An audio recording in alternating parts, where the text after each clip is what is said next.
Alexander writes, and today we're going to be looking at the Kaweco Brass Sport. This is a pen that I recently picked up the last couple days, so I haven't had it in my possession very long, but I felt the need to make a video to you guys explaining what my initial thoughts are on this pen. I should note that I do own another Kaweco, and it is just the green plastic version. I've had this one for about a year and a half, and it is fairly decent pocket pen. I've taken it to other countries, and just the size of it tends to be preferable when you're looking to take a pen on the go. And so this pen has most often lived in my Lockbee pocket journal, and it just fits nicely in this little pocket here.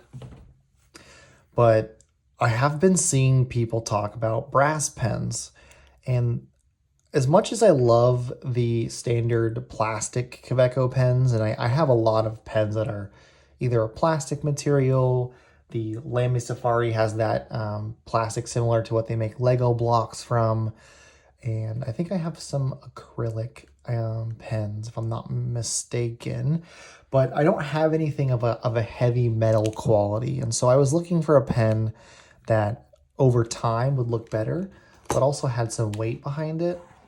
And so I settled on the Brass Sport. I know that there's also a Supra that you can get in brass and a Lilliput, if I'm not mistaken. You can also acquire those in brass. Kaweco makes these in bronze, steel, and then their sport, they have an aluminum sport line. I think it's their AL All-Star. Yeah, All-Star. I'm not sure. But I settled on this one. I've kind of looked through social media, and I feel like this is a pen that, I would say a guy who admires vintage looking things. A lot of my pens are selected because they look timeless. They look like they're from a different era. And so this brass pen kind of just fits my overall style and theme. And so typically when you get a Kaweco Sport brass, it comes in like a little tin. Mine just came in a little cardboard sleeve, so I kind of already discarded that. Didn't really think it was necessary to unbox that on camera. These do go from anywhere between $65 to $100 a piece.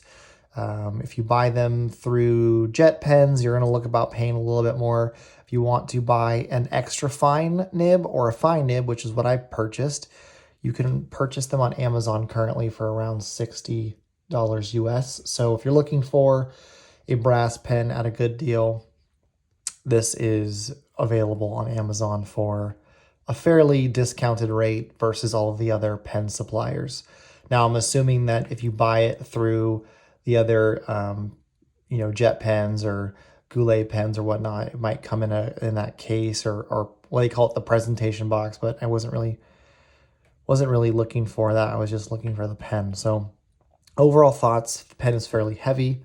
When you compare the pen to its plastic brother, it's definitely quite a bit different. I have noticed, I don't know if you can see this, but the brass one is just a smidge longer, which doesn't bother me. My biggest hindrance with these pens is they tend to be smaller, and my hands are quite large. So they don't always work for long periods of time. And so I was really hoping that with the brass, it would feel better in the hand. The plastic ones, I do feel like I have to press down quite a bit to get them to work, whereas this brass pen feels pretty weighty in the hand. And I think it's, if I'm not mistaken, 3 times the weight of the plastic one. So it's fairly heavy. Similar to all sport pens, the barrel, or the cap, you should say, will unscrew. And then it is a pen that's meant to be posted. I have big hands, so writing with a pen at this size isn't always going to be a feasible option. It's doable for short periods of time, but it isn't something that I would do all the time. And so getting to post this pen does add a little bit more length, and I can feel that this cap, a lot of the weight sits on this back end, which kind of frees up this front half as far as the where the weight is distributed. It's fairly light here and then tends to get weightier, and then most of the weight feels about right there.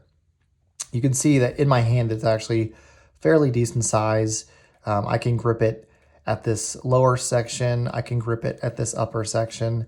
I will say, and I have seen videos, I did do a little research before I purchased a pen, because this is metal, these grooves, which are the way that the cap screws on secured, if you hold the pen in a certain way, you can see I have a little rider's bump here.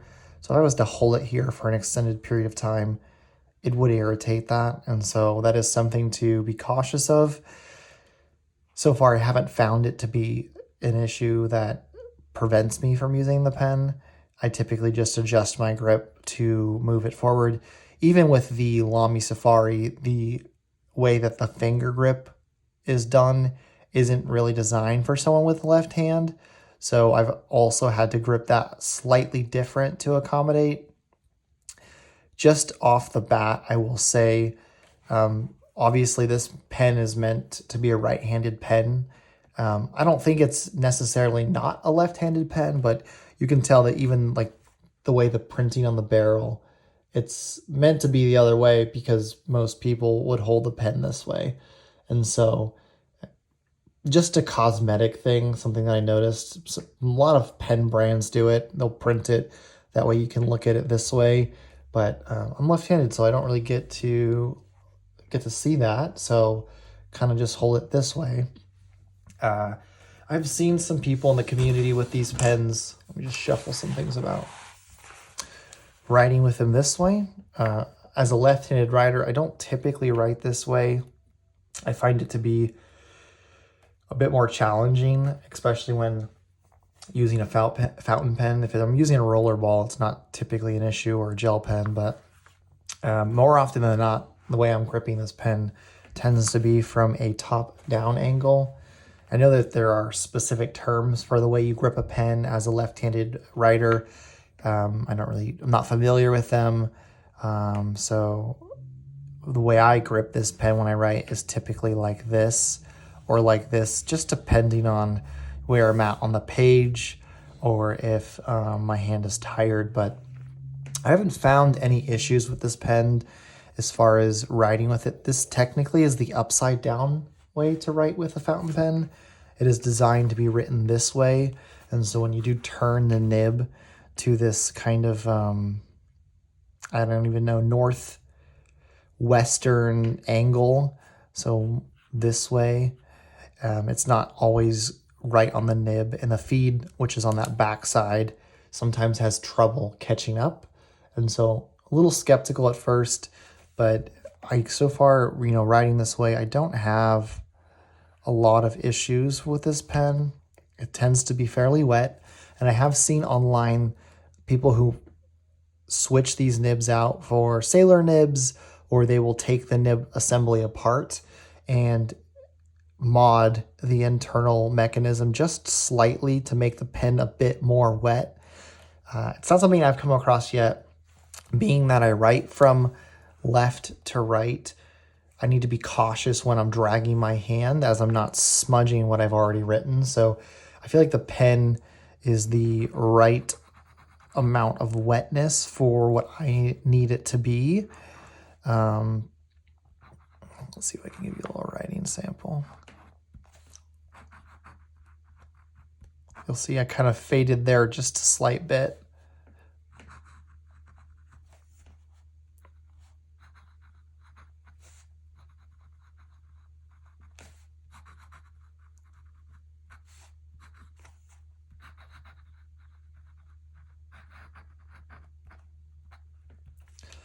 But I think what this makes this pen really likable to me is just the weight behind it.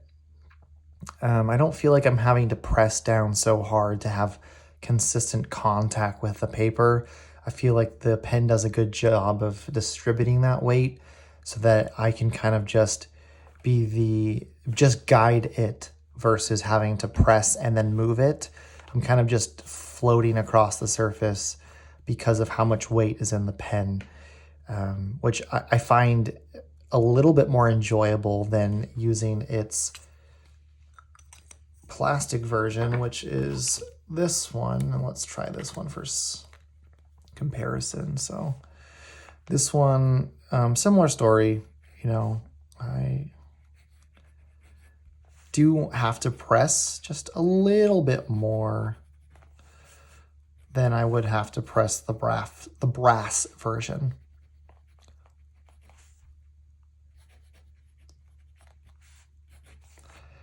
And that's simply because this is plastic and it's a different quality. It's a different material.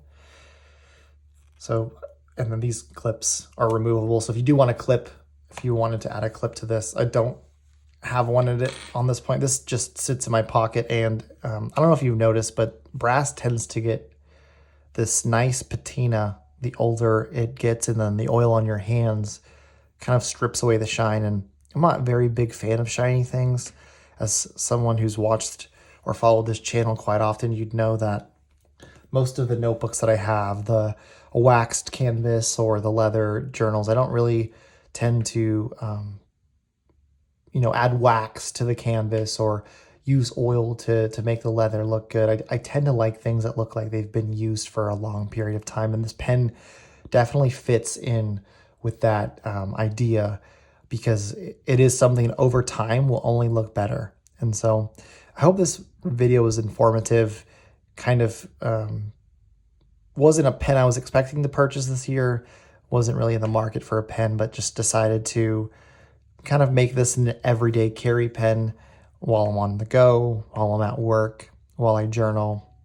Just having something that feels like it can take life, can be dropped, scraped, whatever you'd like to do to it, I'm sure it'd be just fine. Whereas the plastic version, you could potentially damage the pen. So that's all I have for this review.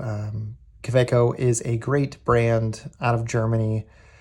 Many times it's switched owners' hands, and this latest owner in the iteration of the pens that they have currently tends to mirror the products of the past. And I just will say one more time that the timeless feel of the Kaweco Sport feels like something you'd find in a pen store in the 1920s or the 1940s. And I think that's why I gravitate towards it so much. But that's all I have. That's all I got on the Kaweco Sport. Hope you enjoyed the video. If you did, just give me a thumbs up. And if you have any questions or you have any comments, or you own a Kaweco brass and you hate it or you love it, let me know in the comments. We can have a discussion. Maybe you got some pointers for me in this journey of owning this pen. But again, I hope you guys have a great day, and thanks for tuning into this video.